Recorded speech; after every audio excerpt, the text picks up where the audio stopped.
स्वागत करते हैं आपका हमारे चैनल के अंदर। आज हम बात करेंगे पटना डिवीज़न की विधानसभा क्षेत्र के बारे में। वैसे तो पटना के अंदर अगर बात की जाए तो कई जो है तो ज़िले आते हैं, जिसमें पटना एक खुद है, नवादा एक है, माफ़ कीजिएगा, नालंदा है, भोजपुर है, कैमूर है, बक्सर है और रोहतास है।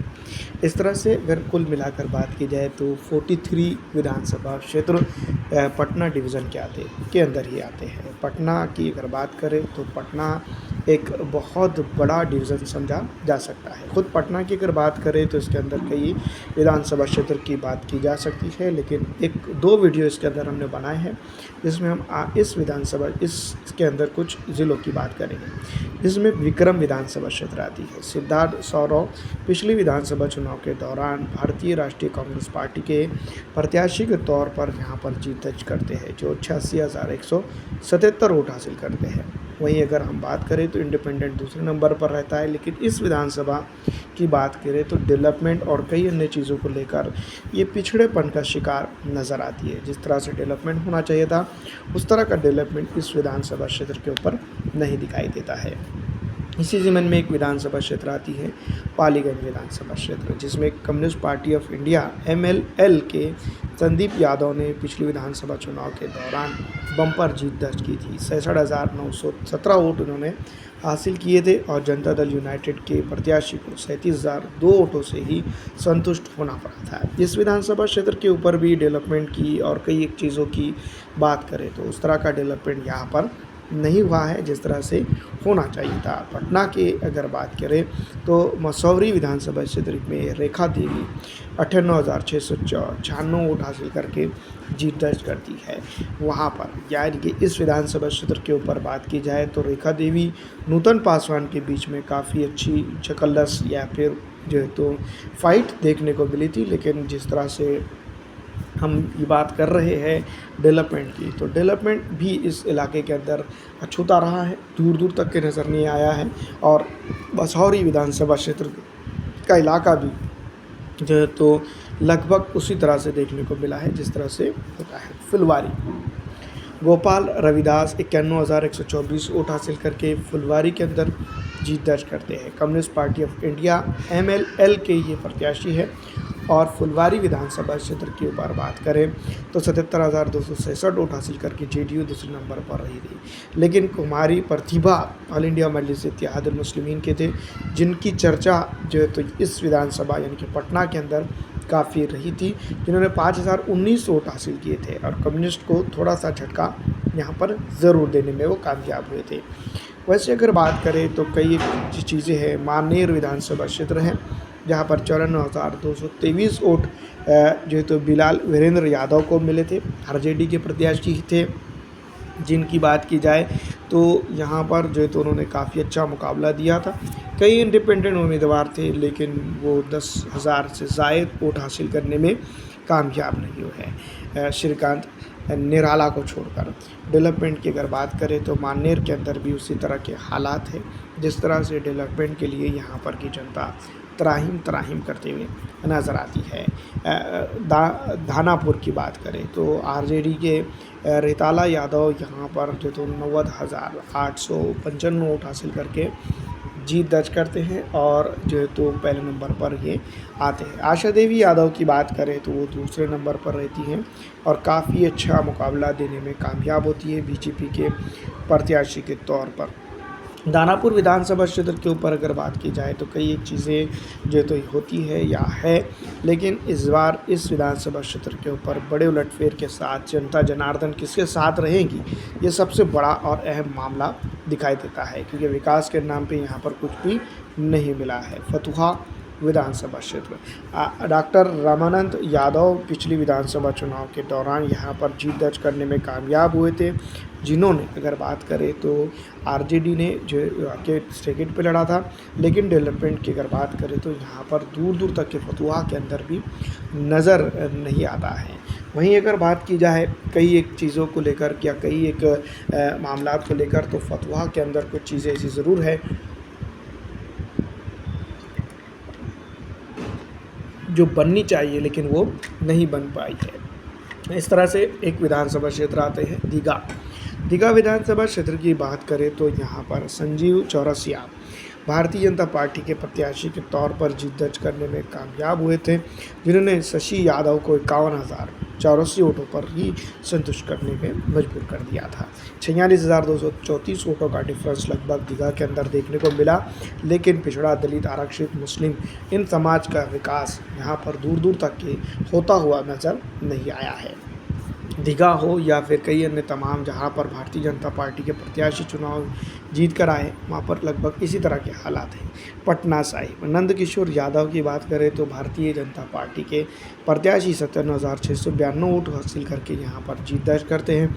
कांग्रेस अगर इस पर विधानसभा चुनाव नहीं लड़ती और आरजेडी यहां पर चुनाव लड़ जाती तो काफ़ी मामला अलग हो सकते थे। इस तरह का मानना यहाँ के जो है तो जनता का है, क्योंकि परवीन सिंह की बात करें तो 79,392 वोट मात्र वो हासिल करने में कामयाब हुए थे। 18,300 वोटों का यहाँ पर डिफरेंस देखने को मिला था। दोस्तों यहाँ पर आरजेडी का भी काफ़ी अच्छा रुख है। कुम्हरार विधानसभा क्षेत्र की बात करें तो अरुण कुमार सिन्हा भारतीय जनता पार्टी के, जिन्होंने अच्छा काफ़ी मुकाबला दिया, 26,463 वोटों का जो तो विक्ट्री मार्जिन को अपने नाम वो कर गए। पिछड़ा, दलित, आरक्षित, मुस्लिम और कई अन्य समाज ने यहाँ पर बेहतरीन तरीके से वोट तो दिया, लेकिन यहाँ पर यानी कि इस विधानसभा क्षेत्र के ऊपर जिस तरह का डेवलपमेंट होना चाहिए था उस तरह का डेवलपमेंट दोस्तों यहाँ पर नहीं हो पाया है। पिछड़ा, दलित, आरक्षित त्राहिम करता हुआ दिखाई देता है और परेशान हाल है। ऐसे में एक विधानसभा क्षेत्र आती है बर्रा विधानसभा क्षेत्र। बर्रा विधानसभा क्षेत्र के ऊपर भी कुछ हालात ऐसे ही हैं। पिछड़ा हो, दलित हो, आरक्षित हो या फिर अन्य समाज की अगर बात करें तो यहाँ पर उस तरह का रसूख तो ज़रूर दिया, जनता ने जो तो बेहतरीन वोट किया, लेकिन पिछड़ा हो या दलित हो, आरक्षित हो या मुस्लिम समाज हो, यहाँ पर डेवलपमेंट के मामले और डेवलपमेंट के लिए त्राहिम करता हुआ ही नज़र आया है। यहाँ पर डेवलपमेंट की अगर बात की जाए तो सिर्फ जो है तो जनता जिंदा रहने को ही डेवलपमेंट समझते हुए दिखाई दे रही है। अगली विधानसभा इसी ज़मीन में आती है बानकीपुर विधानसभा क्षेत्र। बानकीपुर विधानसभा क्षेत्र की बात करें तो यहाँ पर नितिन नबीन जो है तो बीजेपी के प्रत्याशी के तौर पर चुनाव जीतने में कामयाब होते हैं, जो 83,068 वोट हासिल करते हैं। वहीं लुईस सिन्हा की बात करें तो 44,032 वोट से संतुष्ट होकर दूसरे नंबर पर रहती हैं। ये बात अगर बात करें तो इस विधानसभा क्षेत्र के ऊपर डेवलपमेंट और अन्य चीज़ों की तो कई चीज़ें निकल कर सामने आती हैं। पिछड़ा हो, दलित हो या फिर आरक्षित समाज हो, यहाँ पर इनके इस विधानसभा क्षेत्र के ऊपर उस तरह से मजबूत नज़र नहीं आता है मौका। यहाँ पर बाई इलेक्शन हुए जहाँ पर आरजेडी ये विधानसभा क्षेत्र को होल्ड करने में कामयाब हुई थी। 2022 की बात करें तो यहाँ पर नीलम देवी 79,744 वोट हासिल करके जीत दर्ज करती है और सोनम देवी यहाँ पर 63,003 वोट हासिल करके दूसरे नंबर पर रहती है। नीलम और सोनम देवी के बीच में पिछले विधानसभा चुनाव के दौरान काफ़ी अच्छा मुकाबला देखने को मिला, लेकिन जहाँ पर डेवलपमेंट की बात की जाए तो उस तरह से डेवलपमेंट नहीं हुआ है जिस तरह से जनता जो है तो चाहती है। बैकुंठ बख्तियारपुर की बात करें तो अनिरुद्ध कुमार आरजेडी के यहाँ पर मुस्लिम वोटों के बलबूते पर चुनाव जीत कराने में कामयाब हुए। 79,483 वोट उन्होंने हासिल किया, लेकिन मुस्लिम, पिछड़ा, दलित, आरक्षित समाज की बस्तियों की अगर बात करें तो उन जगह पर उस तरह का डेवलपमेंट नहीं ला पाए या फिर उन लोगों के लिए उस तरह का काम वो नहीं कर पाए जिस तरह की उम्मीद यहाँ की जनता कर रही थी। पिछड़ा हो, दलित हो, आरक्षित हो, इस विधानसभा क्षेत्र के ऊपर जो है तो त्राहिम करता हुआ दिखाई देता है और पूरी तरह से जो है तो यहाँ पर जिस तरह के हालात बने हैं उन तमाम तरह के हालात में जो है तो परेशान हाल है। हरनौत विधानसभा क्षेत्र की बात करें तो हरिनारायण सिंह जो है तो यहाँ पर जीत दर्ज करते हैं। बाकी तमाम तर चीज़ों को अगर देखा जाए या डेवलपमेंट को अगर मिला लिया जाए तो इस विधानसभा क्षेत्र के ऊपर उस तरह का डेवलपमेंट नहीं हो पाया है जिस तरह का अमूली तौर पर होना चाहिए था, चाहे वो पिछड़ा हो, दलित हो या फिर आरक्षित समाज ही क्यों ना हो। यहाँ पर वो पलायन करने पर मजबूर और मजबूर दिखाई देता है। दूसरी तरफ अगर हम बात करते हैं तो कई विधानसभा क्षेत्र आती है। नालंदा की अगर बात करें तो नालंदा का जिस तरह से नाम है जिस तरह से एरिया है, जिस तरह से चीज़ें हैं, उस तरह से डेवलपमेंट कम से कम होना चाहिए था, लेकिन उस तरह का डेवलपमेंट नहीं हुआ है। कुछ जगह पर तो उसी तरह का डेवलपमेंट दिखाई देता है जो कई दशकों पहले था। पिछड़ा हो, दलित हो, आरक्षित हो या मुस्लिम समाज हो, यहाँ पर जो तो वो अपने आप में कई एक चीज़ें लेकर बैठता हुआ दिखाई देता है। वही अगर बात की जाए तो जिस तरह से इस विधानसभा क्षेत्र के ऊपर कांग्रेस ने विधानसभा चुनाव लड़ी, वो काफ़ी कबूल नहीं किया गया जनता के द्वारा, जनता ने उनको रिजेक्ट किया। हिल्सा हिल्सा विधानसभा क्षेत्र की बात करें तो यहाँ पर यानी कि 2020 के अंदर काफ़ी अच्छा मुकाबला देखने को मिला। काफ़ी नज़दीकी मात्र वोटों से अत्रि मोहनी जो तो हार का सामना कर गई। 61,848 वोट जेडीयू को मिले, 61,836 वोट जो तो आरजेडी को मिले।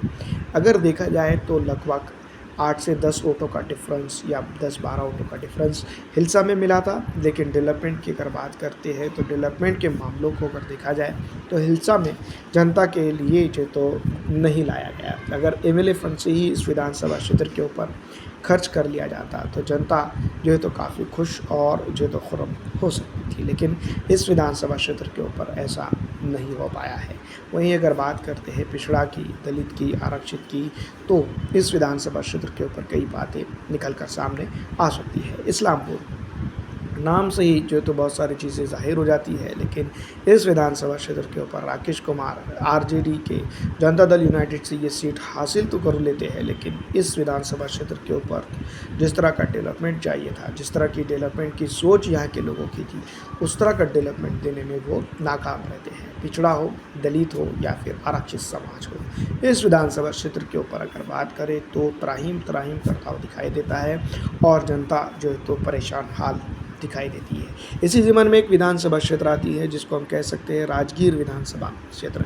राजगीर विधानसभा क्षेत्र की बात करें तो कौशल किशोर यहाँ पर जीत दर्ज करते हैं। 16,048 वोटों का भारतीय राष्ट्रीय कांग्रेस और जेडीयू के बीच में वोटों का मार्जिन रह जाता है। लेकिन इस विधानसभा क्षेत्र के ऊपर जो डेवलपमेंट की बात की गई थी उस तरह से जो तो यहाँ पर नहीं होता है। मुस्लिम, पिछड़ा, दलित, आरक्षित के वोटों से चुनाव जीत लिया जाता है, लेकिन उन्हीं के इलाकों में डेवलपमेंट दूर की कौड़ी दिखाई देती है। बिहारी शरीफ, इसी तरह से बिहारी शरीफ भी जो है तो नालंदा की एक इम्पॉर्टेंट विधानसभा क्षेत्र आती है, जिसमें बीजेपी आरजेडी के बीच में काफ़ी अच्छा मुकाबला देखने को मिला था। 15,102 वोटों के मार्जिन से आरजेडी को संतुष्ट होना पड़ा और दूसरे नंबर पर रही थी। लेकिन इस विधानसभा क्षेत्र के ऊपर भी जनता जिस तरह से डेवलपमेंट की बात कर रही थी वो नहीं देखने को मिला है। यहाँ पर अगर बात करें तो यहाँ पिछड़ा हो या दलित हो, कोई भी या फिर अन्य किसी भी समाज का क्यों ना हो, यहाँ पर उस तरह का डेवलपमेंट नहीं है जिस तरह से होना चाहिए था। हस्तवान विधानसभा क्षेत्र की अगर बात करें तो जेडीयू और आरजेडी के बीच में अच्छा मुकाबला देखने को मिला, लेकिन एलजेपी यहाँ पर जो तो बाजी मार ले गई। यहाँ पर जो तो एलजेपी 21,844 वोट हासिल करके सबको चौंका दिया और आरजेडी को हारने में मजबूर कर दी। बिहार के पॉलिटिक्स में इस तरह की चीज़ें बहुत बार होते आई है। अस्थवाना के अंदर जेडीयू जीती, लेकिन डेवलपमेंट के नाम पर कुछ नहीं मिला। आपको क्या लगता है कि इस बार क्या मिलेगा? कमेंट करके ज़रूर बताइएगा।